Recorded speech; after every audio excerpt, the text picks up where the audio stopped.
I've waited so long to find you.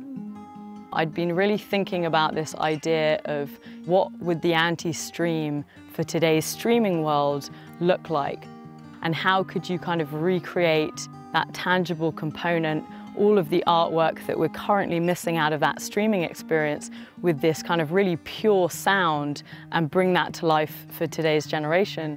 So we're here because you're actually going to be, there's going to be sort of an event/performance. Can you tell us a little bit more about that? Yeah, so it's all around the new album, which is called Raw Space. It will be the world's first live 360 AR stream, which will be streaming from here via this turntable in real time. People will be able to log into the chamber, look around the amazing space, hear the music being played in this unique acoustic environment, the Bell Labs anechoic chamber, which was the quietest room in the world, I think, for 30 years. But then to really kind of add some magic to the experience, Design.io will be creating this fully augmented reality world for the album.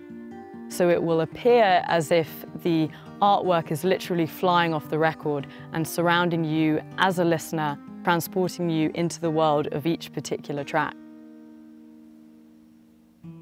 One of the things we think about in Bell Labs is communications, and you can reduce that to as simple as voice messaging and text messaging. It's not as good as me being here with you. So we started thinking about how could we capture this physical thing in a complete, all its dimensions, all its senses, and send it over a network and recreate it. And Beatie wanted the sound and how it felt in that space to be able to be transmitted digitally and experienced by the end user as if they were there in the physical space. So you see how the two perfectly mesh. This is also happening under the umbrella of the experiments in the e.a.t. program. Do you want to just tell us a little bit about the history of the program?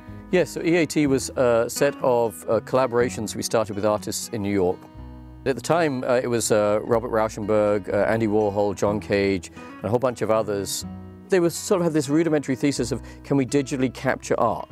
So that went on 50 years ago and attenuated over time, but was still alive. And then we thought, well, 50th anniversary, it's time to revisit this.